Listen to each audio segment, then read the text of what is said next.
김성주 아나운서가 그때 이제 다들 자리를 비웠을 때 프리 상태였으니까 돌아왔잖아요. 거기에 대해서 김성주 아나운서의 실력을 묻는 게 아니고 그 돌아온 것에 대해서 MBC에 있던 파악을 했던 사람들이 느꼈던 감정은 뭐예요? 독일 월드컵으로 확 떠가지고 그 직후에 이제 여기저기 제의가 오니까 결국에 프리로 나갔습니다. 회사에서는 뭐 이런저런 대우해주겠다 설득하고 했는데 결국에는 이미 기획사하고 아마 좀 이면 계약이 돼 있지 않았나 싶어요. 뭐 나중에 뭐 어떤 선물도 받았다 뭐 이런 정황들도 뭐 기사로도 나오고 했는데 뭐 그건 그럴 수 있죠. 네. 네.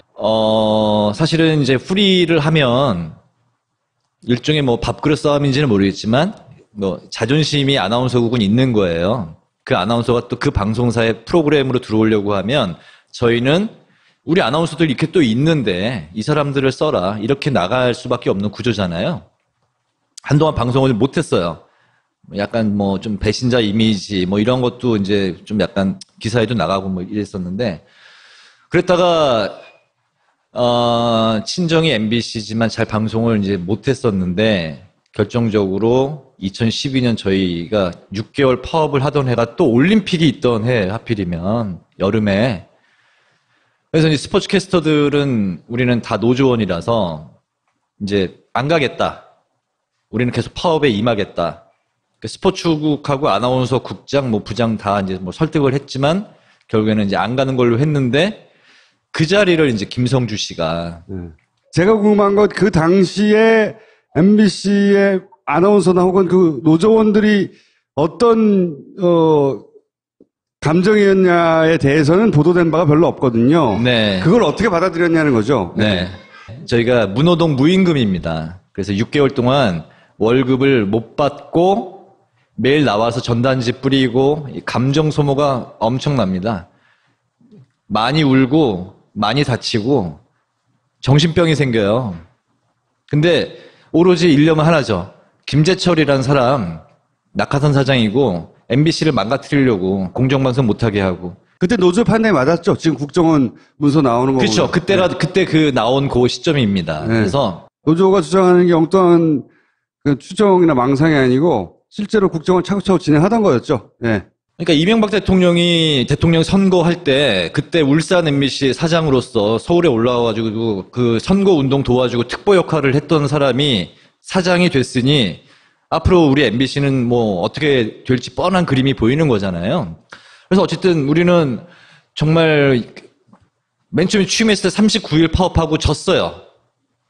MBC 노동조합 사상 처음으로 그 막강한 노동조합이라고 하는 저희가 졌습니다. 39일 만에. 그래서 2년 만에 근데 또 한 거예요. 도저히 이거는 안 되겠다. 너무 방송이 막 간다. 특히 뉴스, 시사. 그래서 다시 이제 이번에는 끝장 파업을 하겠다 해서 이제 170일 한 건데 1월에 시작해가지고 여름이 됐잖아요. 얼마나 저희가 좀 사실 지쳤겠어요. 월급도 못 나오고 뭐 막 대출 받고 뭐 그렇게 파업하고 있는 상황에서 저희 이제 대체 물론 인간적으로 본인이 개인적으로 고민을 많이 좀 하긴 했을 것 같습니다. 그렇지만 결국에 본인이 선택한 건 저희들의 그 피눈물 흘리고 있는 그 상황에 사측에 힘을 실어준 거죠. 그 공백을 채워줌으로써 저희 파업이 더 어렵게 간 측면은 부인할 수가 없을 거예요. 김성주 씨가 방송하는 그 올림픽 중계를 보면서 저희 노조원들의 마음은 정말 찢기는 것 같았어요. 눈물 흘린 사람도 있고, 김성주, 누구를 미워하고 누구로 인해서 분노를 느낀다는 건 자기 스스로가 굉장히 힘든 거거든요. 근데 나와서 그 올림픽으로 멋지게 복귀를 해서 그걸 발판 삼아서 아빠 어디 가로 또 승승장구하고 완전히 자리를 잡은 거죠. 저희는 그 뒤에 행보 완전히 탄압받고 여기저기 쫓겨다니고 비참한 생활을 했는데 행보가 너무 극명하게 갈린 거죠. 이런 상황에서 사실 김성주 씨를 뭐 인간적으로 원망하고 싶고 이러고 싶은 생각은 없습니다. 저희는 그 정도는 더 좀 성숙한 단계로 갔어요. 하지만 그 행보에 대해서는 결코 옳은 선택이라고 생각하지는 않죠. 아니, 근데 사실 거기에 대해서 명확하게 그건 잘못된 선택이고 배신이었다고 그 시점에서 사회적 평가, 적어도 MBC 노조 차원에서 평가를 해둬야, 똑같은 일이 안 생길 것이고, 그리고 그냥 그 사람도, 내 동료들이었는데 그 사람들이 고생하는 거하고 나하고 상관없는 거 아니에요? 예. 내가 잘 되면 되는 거잖아. 역시 마찬가지로 욕망을 쫓아간 거잖아요. 그럼 그로 인해서 지금 5년 지난 이후에 받게 될 어떤 비판이나 그건 받아야죠, 달게. 그 돈 잘 벌고 했잖아, 그 덕분에 그 사이에. 사실 뭐 그 꼭 생계형까지 거론을 해야 되느냐 문제는 아닌 것 같다는 생각이 들고요. 아니, 그 자리를 오퍼 받아서 다 그렇게 가는 거 아니거든요. 받아도. 그렇죠. 그러니까 인지상정상, 야, 내 동료들도 이렇게 하고 있는데 내가 파업은 못하겠지만 거기 가서 되게 칼을꾼이야. 나 그건 못하겠다 하는 게 더 자연스러워요, 오히려. 5년 전에 이제 그런 선택을 한 이후에 승승장구했는데 저희한테 어떤 그 본인의 뭐 미안함이나 어떤 뭐 그런 도의적인 그런 부분에 대해서 입장 표명을 저희 예전 동료였던 저희들한테 입장 표명을 한 적이 없고. 미안하지 않은 거죠. 그 이번에 이제 시사인의 강재영 선배 글 때문에 이제 또다시 뭐 이틀 동안에 실시간 검색어 상위권에 뜨면서 이슈가 된 거잖아요. 아니, 주진우가. 그렇죠. 기폭제는 그게 됐는데, 네. 그게 된 발단은 이제 강재영 선배의 글 마지막 부분에 나온 김성주 씨에 대한 언급 부분인데, 저는 김성주 씨가 좀 바깥에 나왔으면 좋겠습니다. 방송 이외에 그런 부분에 있어서 본인이 자기 입으로 했으면 좋겠어요. 나는 정치적으로 그것이 옳은 선택이었다고 생각한다고 말할 수도 있죠. 그리고 이제 그 기사가 어떤 노조가 부분이 틀렸다고 생각할 수도 있고. 잘못됐다고 하면, 그 어떤 뭐 계약 기간이나 이런 게 잘못됐으니까 나는 바로 잡겠다 했는데, 그게 저는 맞다고 보거든요. 근데 그 같은 가족에 그 누님 되시는 분이 나서서 막 강재영 선배한테 전화하고 뭐 시사인에 전화해서 뭐 항의의 그런 전화하고 하니까 그런 게 저희가 볼 때는 옳은 행동이라고 생각하지 않는 거죠. 김성주 씨가 직접 나와서 해명을 했으면 좋겠어요. 언론 기관이다 보니 워낙 그것이 미칠 영향이 크니까 많은 사람들이 공적으로 응원해 주는 거잖아요. 그분들에게 하고 싶은 말이나 당부의 말이나 혹은 뭐 부탁의 말이 뭐든 간에. 지금 MBC에 대한 응원을 진짜 많이 보내주세요. 정말 감사하고요. 파업이 끝날 때까지 그리고 그 이후에도 MBC에 대한 좀 애정을 계속 가져주셨으면 좋겠어요. 이후에는 하는 거 봐서 해야죠.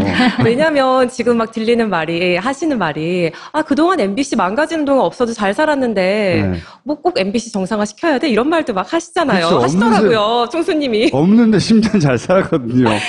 근데 JTBC도 생겨버렸고. 근데 네. 망가졌기 때문에 잊혀졌던 거지 본래 MBC의 저력은 아시다시피 엄청나잖아요. 그 인재들, 그 인적 자원은 그대로 있습니다. 그리고 게다가 열의까지 생겼어요. 이번에 총파업 투표하면서 참여율, 찬성률 다 93% 넘었었거든요. 그만큼 구성원들의 의지가 엄청납니다. 이번이 마지막 기회죠, 사실 MBC로서는. 네. 그래서 만약에 이제 앞으로 MBC가 정상화되면 여러분은 상상 이상의 MBC를 보게 되지 않으실까 저는 상상 그렇게 이상의? 진짜 믿고 있고요. 그래서 응원 많이 해주시고 관심 많이 가져주시면 감사하겠습니다. 알겠습니다. 감사합니다. 끝이에요? 네? 끝인가요? 끝이에요. 저는 뭐 폭로만 하다 끝난 것 같아요. 배현진, 오늘- 김성주만 얘기하다 오늘 끝난 것 같아요. 김장겸 사장 얘기 하나도 못했네. 우리 김장겸 사장. 다음 주에 나오세요. 또. 네, 불러주세요. 네. 다음 주에 한번 나오시고. 고맙습니다. 네, 감사합니다. 가서 이제 피구를 했는데 피구. 저희 아나운서국이 편성본부 산하거든요. 그래서 이제 편성본부장도 초대해서 같이 왔는데 편성본부장이 저한테 이제 공을 토스를 한 거예요. 피구. 예. 바로 앞에 보이는 사람이 배현진 씨라.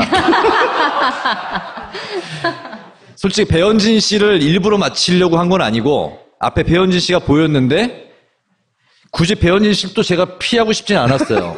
그래서 얼굴을 맞히진 않았습니다. 네. 다리를 맞췄죠. 다리를. 네. 네. 그리고 정확히 일주일 후에 주조의 MD로 발령이 났습니다. 그 이유 말고는 생각할 수 없다는 거 아니에요? 양치 대첩도 양치 외에는 생각할 수 없다. 이거. 그러니까 아나운서 연합회장 일을 하면서 그러니까 매달 제가 이제 발간을 했던 아나운서 저널에 뭐 해직자 그리고 파업 이야기 뭐 많이 좀 실긴 했거든요. 인터뷰 최승호 PD 인터뷰도 하고 그게 이제 경영진들이 뭐 불편해한다는 이야기를 들었는데 그래도 아나운서 연합회장을 다른 데로 발령을 내면 안 된다. 아나운서 회장은 아나운서실에 있어야지. 그렇죠. 아나운서 국장도 아나운서 연합회의 일원이거든요. 네. 제가 그때 회장이었고. 네. 그래서 아나운서 연합회장을 딴 데로 쫓아내면 안 된다. 뭐 그런 기류가 있었는데 피구 사건이 그러니까 저는 그때는 정말 네.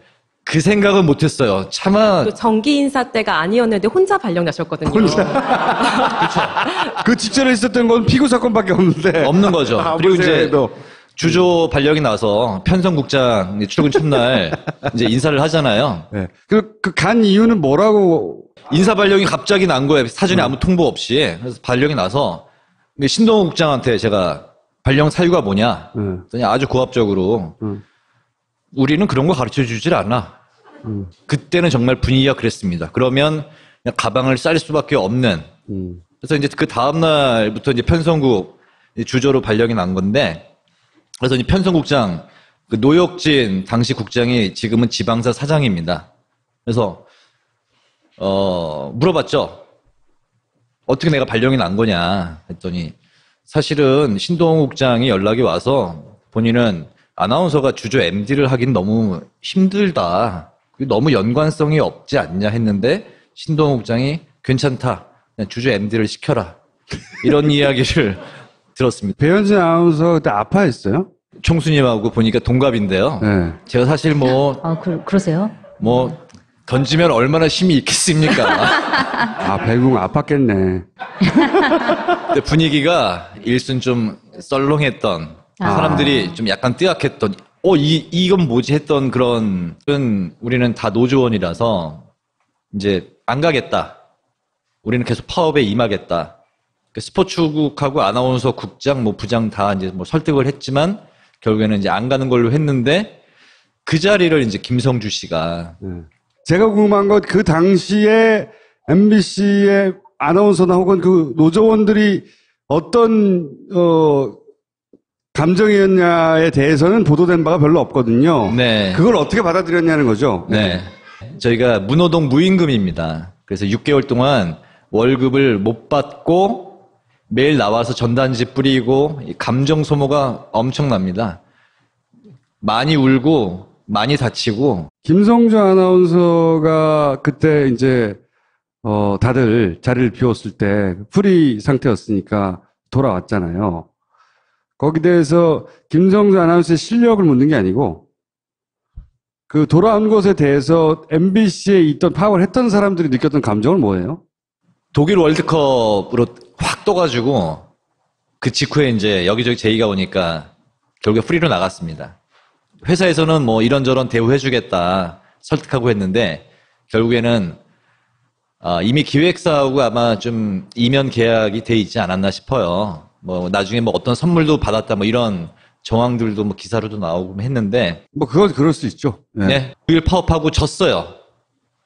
MBC 노동조합 사상 처음으로 그 막강한 노동조합이라고 하는 저희가 졌습니다. 39일 만에. 그래서 2년 만에 근데 또 한 거예요. 도저히 이거는 안 되겠다. 너무 방송이 막 간다. 특히 뉴스, 시사. 그래서 다시 이제 이번에는 끝장 파업을 하겠다 해서 이제 170일 한 건데 1월에 시작해가지고 여름이 됐잖아요. 얼마나 저희가 좀 사실 지쳤겠어요. 월급도 못 나오고 막 대출 받고 그렇게 파업하고 있는 상황에서 저희의 이제 대체 물론 인간적으로 본인이 개인적으로 고민을 많이 좀 하긴 했을 것 같습니다. 그렇지만 결국에 본인이 선택한 거 사실은 이제 프리를 하면 일종의 밥그릇 싸움인지는 모르겠지만 자존심이 아나운서국은 있는 거예요. 그 아나운서가 또 그 방송사의 프로그램으로 들어오려고 하면 저희는 우리 아나운서들 이렇게 또 있는데 이 사람들을 써라. 이렇게 나갈 수밖에 없는 구조잖아요. 한동안 방송을 못했어요. 약간 뭐 좀 배신자 이미지 뭐 이런 것도 이제 좀 약간 기사에도 나가고 뭐 이랬었는데 그랬다가 친정이 MBC지만 잘 방송을 이제 못했었는데 결정적으로 2012년 저희가 6개월 파업을 하던 해가 또 올림픽이 있던 해 하필이면 여름에 그래서 이제 스포츠 캐스터들은 정신병이 생겨요. 근데 오로지 일념은 하나죠. 김재철이라는 사람 낙하산 사장이고 MBC를 망가뜨리려고 공정방송 못하게 하고. 그때 노조 판단이 맞았죠. 지금 국정원 문서 나오는 거. 그렇죠. 그때 그 나온 그 시점입니다. 네. 그래서 노조가 주장하는 게 엉뚱한 그 추정이나 망상이 아니고 실제로 국정원 차곡차곡 진행하던 거였죠. 예. 그러니까 이명박 대통령이 대통령 선거할 때 그때 울산 MBC 사장으로서 서울에 올라와가지고 그 선거 운동 도와주고 특보 역할을 했던 사람이 사장이 됐으니 앞으로 우리 MBC는 뭐 어떻게 될지 뻔한 그림이 보이는 거잖아요. 그래서 어쨌든 우리는 정말 맨 처음에 취임했을 때 39